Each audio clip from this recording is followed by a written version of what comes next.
This is Elizabeth with Felted Sky, here with the instructions for our Lavender Fields needle felting kit in our Painting with Wool series of kits. So let's go ahead and open the box and talk about what's inside. So the first thing we have is the instruction sheet and also this little beginner's guide to needle felting. This is just some nice general useful information if you're new to needle felting. I kind of recommend you read that before you get started. Hopefully it will be helpful. So in the instruction sheet, I just want to point out that there are extra numbers next to each step. That is the timestamp for the video.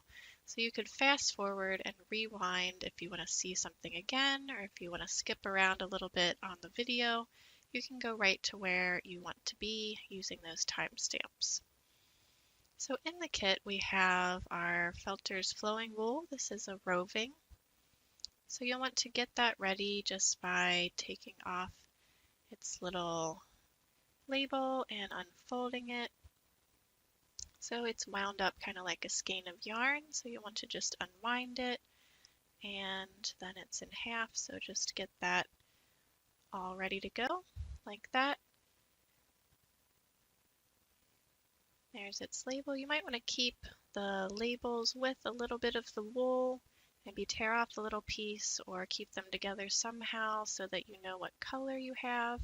So we do refer to the colors in the video and the instruction sheet. So your other type of wool in here is our Felter's Fleece. So this is a very pretty wool batting. It has kind of heathered colors. So each one has multiple colors running through it. You'll want to unroll it like this and then unfold, kind of find the edges and get that ready to go. So the pieces do tend to come in different sizes, so some will be longer and thinner, others might be a little more square shaped, but you'll want to unroll and get those ready as well. Let me just move this out of the way. So also in the kit, digging them out, we have the linen fabric. That will be the backing for the picture. So you'll also want to just unfold that and get it ready. You may want to iron it before we get started, but I often work with it still wrinkled, and it also works just fine that way. We also have, of course, our pretty wood hoop. So this is a hoop that's made in the UK. Nice quality hardware on it. And then we have the needles in their little tube. So in this kit, it comes with 2 blue needles. So when you look on the back of your tube, you can see that these are the 38 star. So if you need to reorder, that's just the type of needle that you would want to get for this type of project. And you have a spare just in case you happen to break one. So hopefully you'll still be able to complete the project with the other one. So just a little bit about holding needles. So you would hold with, I don't recommend holding with 2 fingers like that, or I don't recommend holding with 3 fingers at the top of the needle like that. Instead, this is what I do recommend, is to put the top of the needle there in either at the tip of your pointer finger or kind of in the crook of it. I tend to put it farther back on mine, and then hold with your thumb and middle finger a little bit farther down on the needle, so not right at the top. And then some people also like to put their ring finger on there. So this is just a more efficient and effective needle grip, and it helps to support that needle down farther on the shaft. Hopefully that will help you go straight in and out and break fewer needles. Needle breakage does happen though, especially when you're new to needle felting, so that's just kind of part of it. Alright, so you'll still need a few other things to complete the kit. The most important would be a foam mat or another kind of mat, but some type of work surface. So this is our foam mat. It's a nice dense foam, very firm. And of course, foam is the more economical option, so a lot of people start out with that when they're needle felting, but it's not going to last a super long time, not very eco-friendly. So you can do a few projects on it, maybe 10 even, but hard to say how many. Now this is our wool mat. You can see I've just felted on it a little bit on that side, but on the other side is where I've been doing most of my felting, and it starts to get fuzzy like this, but it's totally fine. This is actually going to last a super long time. It's not really wearing out at all, still working like it's brand new. So this is my favorite type of mat for this type of project now. Anything flat that I'm doing, I like to work on a wool mat. So much more eco-friendly and long-lasting. But you might not want to upgrade unless you're doing a lot of felting. All right, you'll also need a scissors for the end of the project where we cut off the extra fabric. And then you'll also need some type of glue. So I like to just use my old hot glue here and my trusty glue gun. But other types of glue should also work if you don't have a hot glue gun. And then the last thing to talk about would be the tools. So these are not necessary. You can complete this kit with just the needles that are included in the kit, but if you want to invest in tools, these are 3 that I recommend. So this is a single needle tool that I like, and you can fit the needles from this kit right into this tool, but this is just so you could have a more comfortable grip if you find that you don't like holding that needle just with your fingers. This is the next type of tool that I like, that I use a lot for this type of project. So this has 5 needles and it just helps things go faster. So it does have an annoying sound, but I put up with it because it does a good job. And this would be one other idea for a tool. I don't use this one as much for a flat project. I use it a little more for sculpting. But it does work for this type of project also, so if you're thinking of getting a tool or you already have that one, it will work. So this is what they look like in their packaging. If you are going to seek these out, you could check your local store, or of course we carry them and they can be found other places online. All right, so now I think we're ready to get started.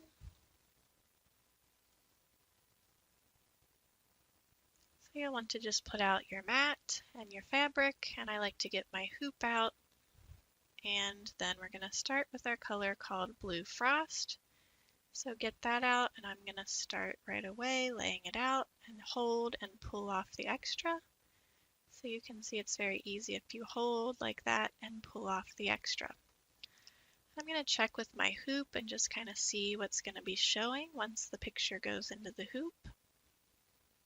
And then we're going to get the color called Spearmint, and we're also going to put some of this in the sky. So again, hold where you want it to be, and then I'm going to open up these fibers a little bit. So I want some of that other blue to show through, and then I'm going to put a smaller kind of wispy piece, a few wispy pieces here, just kind of to vary what's going on in the sky, but I still want to see some of that blue underneath our mint color there. All right, so now we're going to start poking with the needle. So this is really all it is with needle felting. You want to poke through that wool, through the fabric, and down into the mat. So if you are using a foam mat, you're going to hear that sound of the foam as you're going into it with the needle. If you're on the wool mat, it makes a little bit of a sound, but definitely not as much of a noise. But you want to definitely feel like you are going down into that mat. And we're just going to be poking like this until this wool all flattens out. It's going to not be kind of fluffy and fuzzy anymore. It's going to be smoothing out, and we want to get it all attached to the back. So that fabric backing, we want it all to attach down into that fabric. So we're just going to go over it. I like to kind of go over the whole thing and then go back and kind of finish each section. So I like to do my poking kind of gradually, make sure I get everything tacked down where I want it to be, and then I keep going over the whole thing till it's as attached as I want it. Now this is a good time to use a tool if you do have a tool. So this is just going to help it go faster. But if you don't have the tool, it's the same thing. This just has 5 needles instead of 1, so it's going faster. Plus I sped up the video, of course, but a single needle will also do the job quite nicely. It's just going to take a little more time. Alright, so now we have in that layer, I'm going to check with my hoop to see if I like how it's looking. I just always like to look and see what I'm going to see when it's in that hoop. Now I'm going to go back and get the blue frost again and put on a little bit more in some areas. So at this point you can kind of change the way the sky is looking if you want to add a little bit more. I'm also putting on a little bit of extra because I see some thin spots, so they're hard to see on the video, but if you see any of the fabric through the wool, you don't want to see that fabric showing through, so you can just add a little bit more wool on. Just get another layer going and then poke it down. So it's going to disappear right into there. These new pieces are just going to go right on. So needle felting is very forgiving in this way. If you put something on that you didn't like or you felt like you made a mistake, you could just pull it up and pull it right off. And also we can just cover areas, keep adding on to cover up something that we might not have liked all the way. So here I'm going to just speed up again and get this finished for the sake of the video. So the tool just helps again to get it all felted and smoothed out faster. You can see how flattened out it is now. That's what we want to see.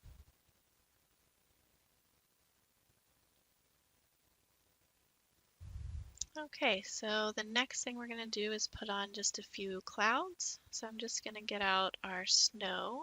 It's the white batting in here. And I'm just going to pull off these little pieces and kind of arrange them in the sky.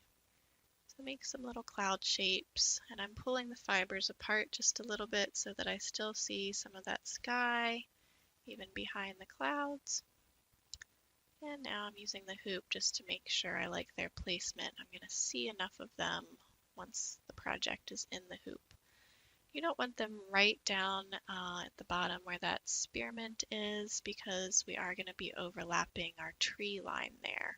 So kind of in the middle of the sky is where you want these clouds. And then we're just going to poke them just like before. With the clouds, I probably won't poke them for quite as long. I still want them to look a little bit wispy. I want to be seeing those fibers just a little bit more. And again, you can pull off cloud if you didn't like it. You can, there's plenty of this white wool in there, quite a lot. We only need just a little bit of it for these clouds. But again, any mistakes are very easily fixable because you can just do it over again if you need to. All right, so almost have these clouds in and attached. Okay, that looks pretty nice.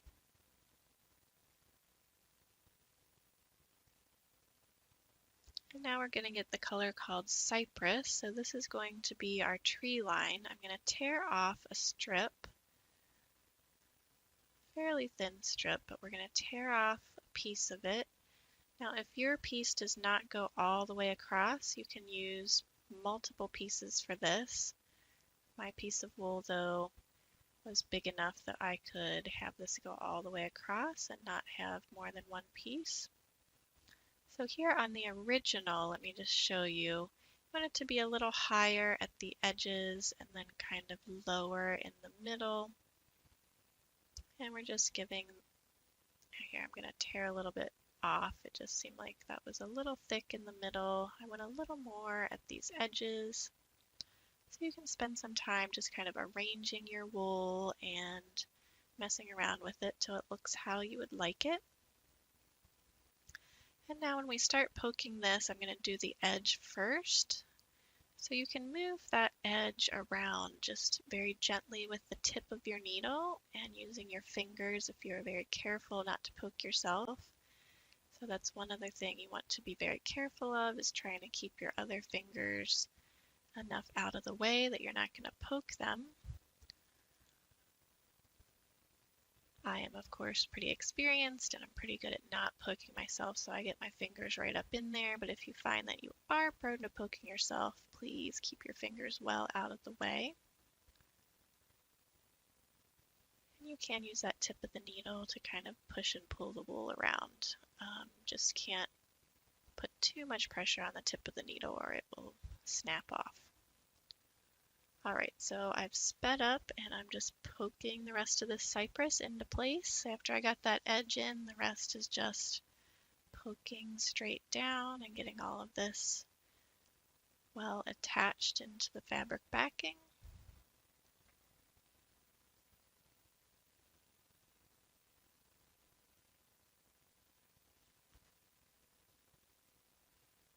Alright, we almost have it. That's looking pretty good. Alright, now we're going to grab the color called Celery, and again I'm going to tear off a strip. Comes off very easily, as you see.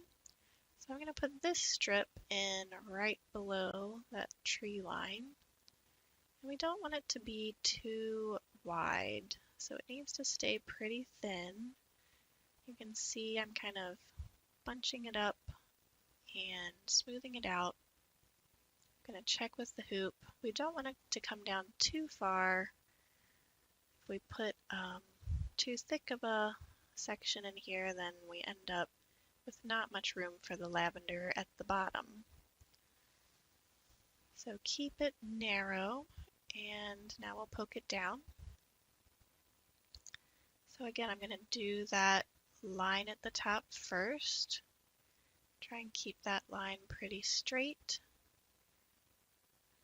And I'm going to add this extra piece here. So the left side I want to stay narrow, and I am going to put a little bit more on the right side so it can kind of come down a little bit more on that right side, but keep it pretty narrow on the left side. And here I'm just doing the line first, trying to keep this one straight. So I like to do that edge first, and then I start poking the rest.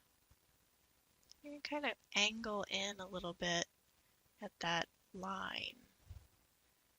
Kind of catch the back side of it almost down into the fabric. Alright, and I'm pushing this up a bit to keep it more narrow again on this left side. And now I'll speed up just to get this finished for the sake of the video. So you can still see what I'm doing, but we'll get it finished a little faster.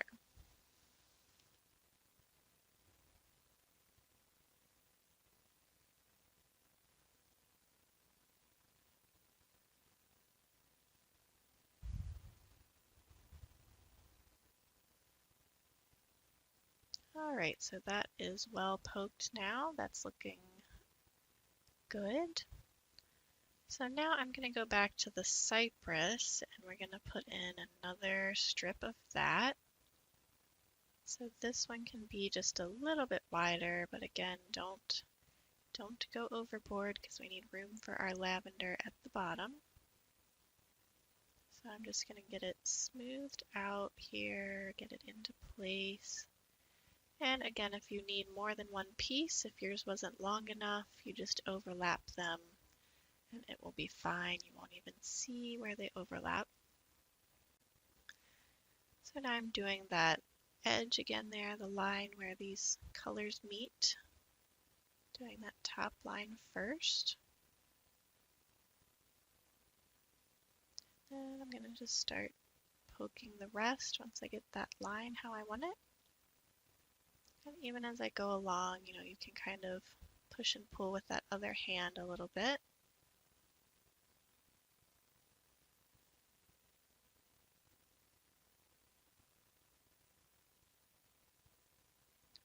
Alright, getting all of this poked.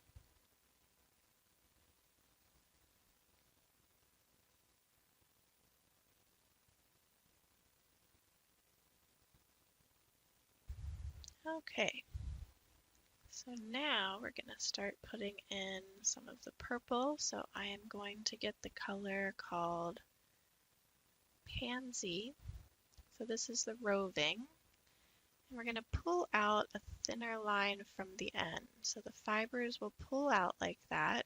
And then we're going to attach the end first. So poke that end very well.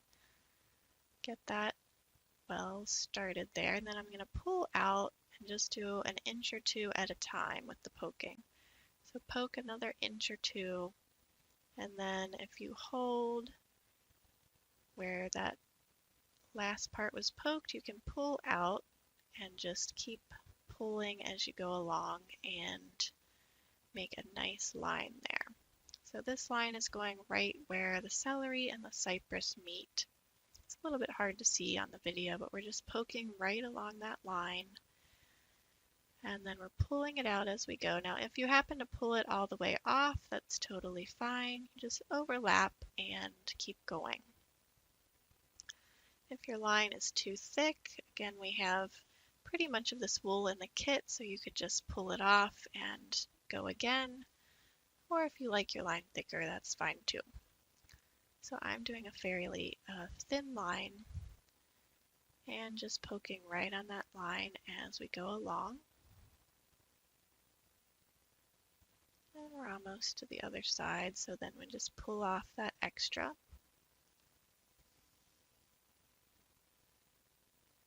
And the roving, I find sometimes that I need to poke it a little longer than the batting.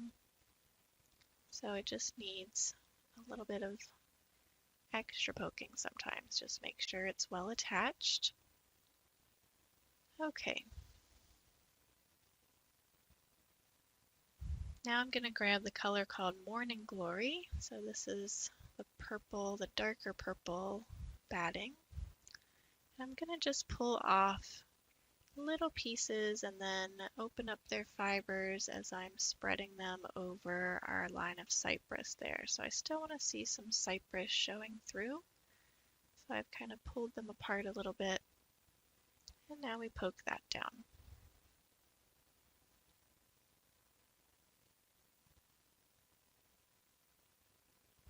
Faster, faster. Let's get it done.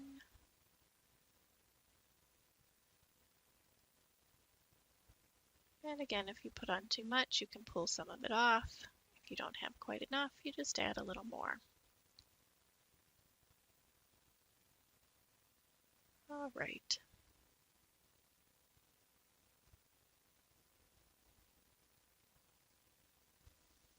So now we're going to put on the tree. So we need cypress again. I'm just going to pull off a piece.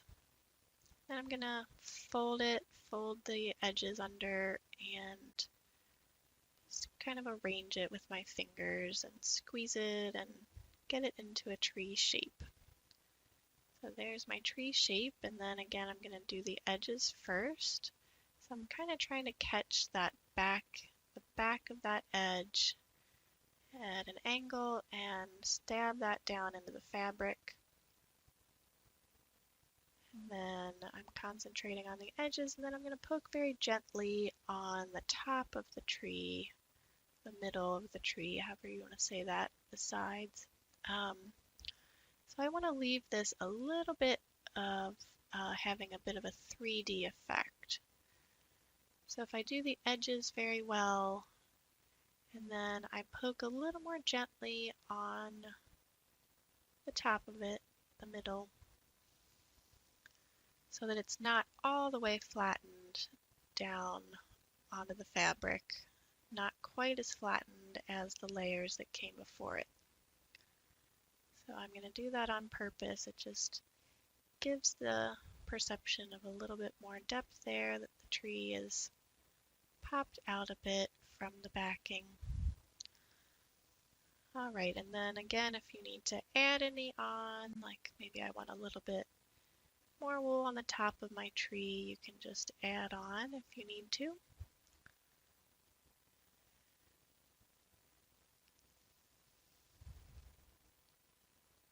I'm just going to poke it a little bit more So I still want the wool to be felted. I don't want it to be fuzzy, but I'm not going to flatten it out 100%.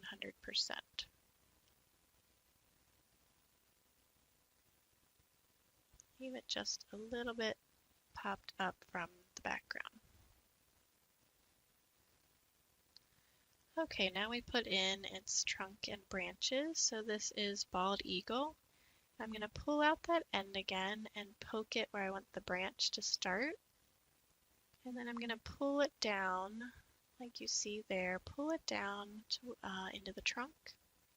And then poke to where you want the trunk to end. So we're going down into our cypress line that we put the morning glory over the purple. Okay, then I'm going to fold back up on itself. So I poked it down to where I wanted the trunk to end. Then I folded that extra when I tore it off. I folded the extra back up on itself, and that's going to become its other branch. So there are other ways to do this that would also work, but that's kind of how I like to do this based on how this roving works for me. So it's basically just one piece that we went down and then back up. And that's our branches and little tree trunk. All right, we're going to get celery again and tear off another little strip. This one's going to go only about a half or 2/3 of the way across. So I want it to end in a point here, but not go quite all the way across. And then spread it out, keep it fairly thin, so we still have plenty of room for our lavender field down below.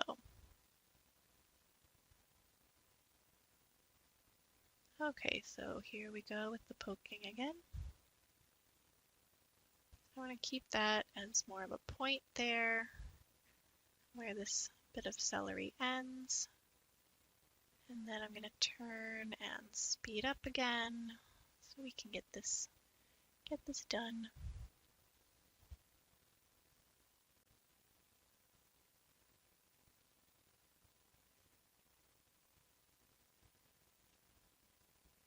Okay.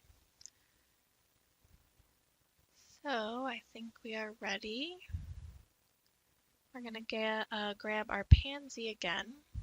So we're going to put in another line just like we did before. We're going to go across the bottom now of that cypress there on the right side, and then we're going to continue on along the piece of celery that we just put in. So we're going to have a line going across. Not really a straight line, but it's going to go all the way across. So again, just pulling out as you go along, or you can pull off a longer piece and then overlap the pieces to make your lines. That works too. All right, now we're going to put out our rose. So this is where our lavender field is going to be, and we start that by putting in these lines of pansy. So this is where the rows are going to be. So each piece, I'm just attaching it at the top onto that line we put in first, and then they're going to fan out from that line. So these can be just a little bit thicker. Part of these, they're not going to show a whole lot in the end, but it does help us to get these in, and we will be seeing a little bit of them by the end of the project. So the lines on the left side, kind of middle and left side, they're kind of fanning out and curving to the left there, as you see. Gentle curving to the left until we get to the middle, and then this one is almost straightening out, but not quite. So not quite as curved to the left. And now we're going to start curving off to the right. So this one, first one's going to curve off to the right. you can refer to the picture on the box and in the instruction sheet. And of course, pause the video if you need to, and use these to look at while you're putting in your lines. And again, this is somewhat open to interpretation, so if you want to make your lavender field a little bit different, you don't have to make it just like mine. This is just how I like to do it. So we have one more line here going off to the right. Alright, and I'm going to check with the hoop to see if I like their placement, so they could still be moved at this point if I wanted to, and I'm also going to go back over if any of them seem a little bit too thin, but that's looking pretty good. Now we get our cypress again, and I'm going to tear thinner strips this time, and these are going to go on the left side of these lines. So when we're on this side of the picture, they're going to start right at the top.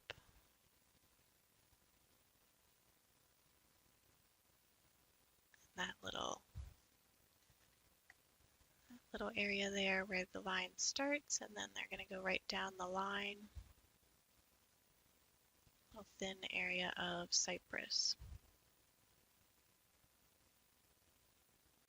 So this I generally do in pieces, and you can kind of pull that out like we were pulling the roving. You can do that a little bit with it. If you need to overlap little pieces, that's totally fine. I don't always have a strip that's going to go the full length.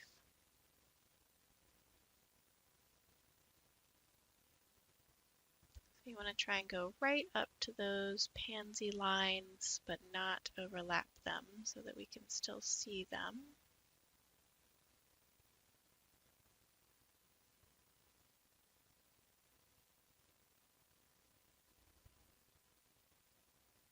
And it takes a little while to get all of this in, but it does look very nice in the end.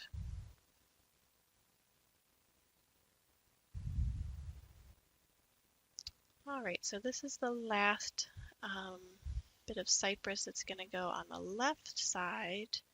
Now when the lines of pansy start veering to the right, the cypress is going to go on the right sides of them. So here we are. So that cypress is going to go on the right side instead of the left now.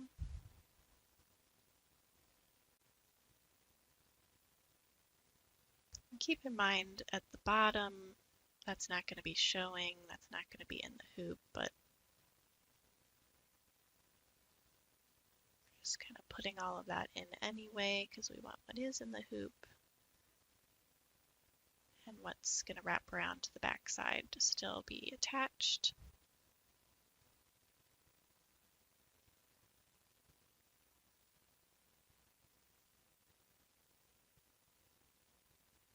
And one more bit of cypress to put in.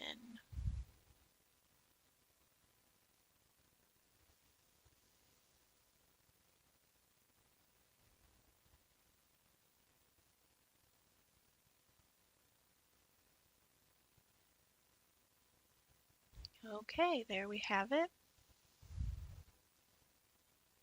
Now I'm going to get the color called Periwinkle, and this is what's going to go and fill in the rest of our picture. So wherever there is still fabric showing, this is what's going to fill it. So I'm going to try and go right up to the cypress, and in this case the pansy line, and fill in that whole area, but hopefully not overlapping too much so we can still see our other colors that we just put in. And usually this is thick enough that one layer will work, but not always. So if your piece is looking a little thin, you may have to add a second layer, at least in some parts of it. So we want to make sure that we're not seeing any fabric once we get this in, and that it's thick enough. to have good coverage. All right, so I'll speed up again and we'll get the rest of this in there.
Okay, one more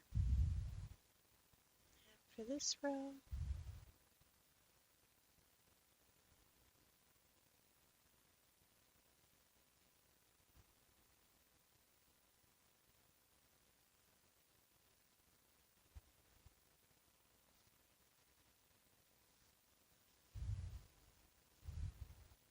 All right, we've got it all filled in.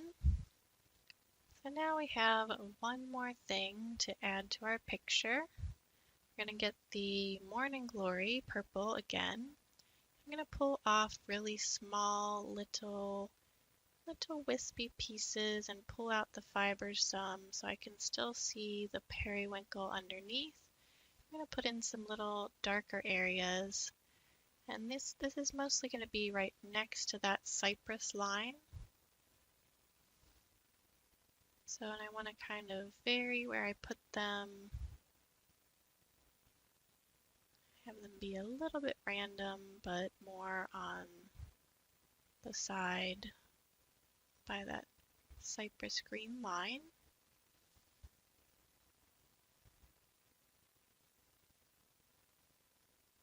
So these would just be little areas that are a little more shadowed. Gives that just a bit more interest and depth in our picture. So on this side, still sticking by the cypress line. And put just a little bit more in. Sometimes they don't even want to stay. That one didn't want to stay. All right, so now we poke these down. And that's really the last step, the last thing we're going to put in.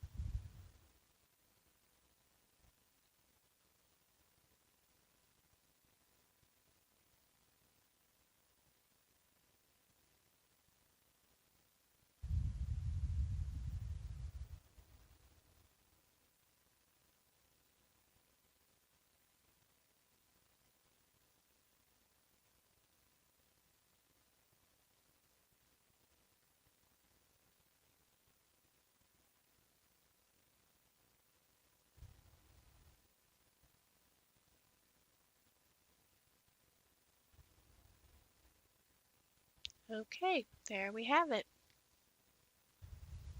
So now I'm going to pull it up off the mat since it's feeling finished. So this can take a bit of a tug, Have to pull it off of there. It gets quite attached to the mat sometimes, but it will come off. Just pull it right off. All right, so then I'm going to take a nice look at it now that it's off the mat. That usually loosens up everything because it doesn't have that mat to hold those fibers in place. So then we see what areas might need more poking. So this is actually an important part to do. Even when you felt like you were finished, you're really not finished yet. So any parts that look fuzzy, we need to go over them again, or if they look like they're just not quite all the way attached to that fabric, just poke them again. So I spend probably between 15 and 30 minutes doing more poking at this stage, depending on what I feel like it needs. And also this is the time to look and see if you have any areas that look too thin, where you see fabric showing through perhaps. You can fill in any spots that need filling in.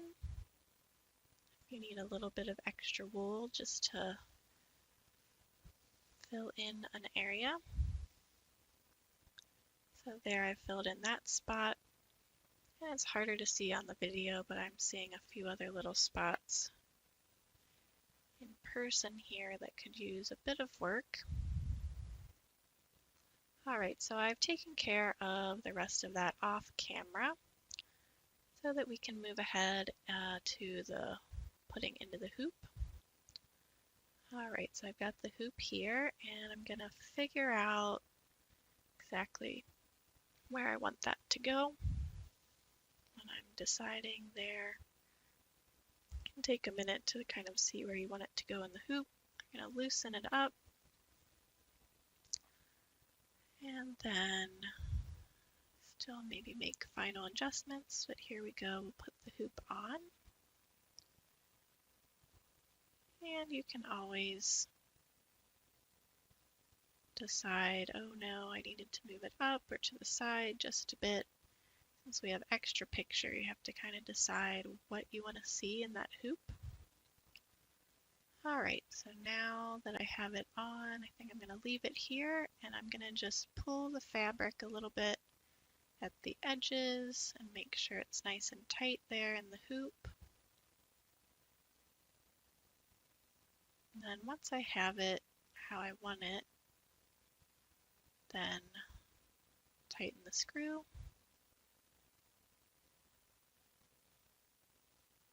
And there it is. So now we're going to turn it upside down and cut off the extra. So there are other ways to finish hoops that you could look up on YouTube, or I'm sure plenty of blogs. But this is what I like to do, is just cut it at about an inch away from that hoop. Cut off the extra fabric.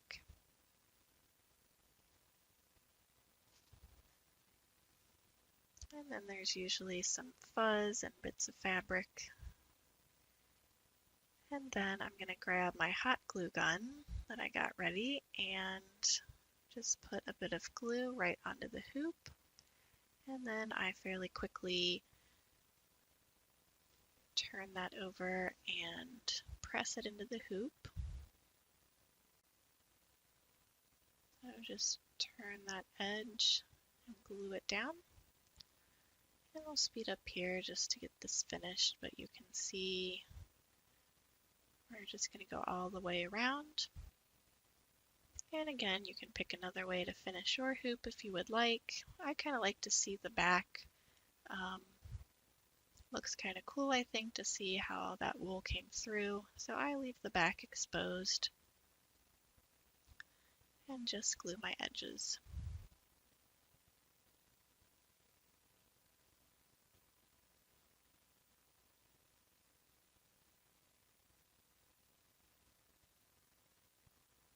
All right, so here is our finished project. I hope that you like the way that yours turned out. And if you're in need of other kits or needle felting supplies, I hope you'll visit us at feltedsky.com. We'd also love to hear any comments or questions. So again, just contact us through the website. And as always, happy felting!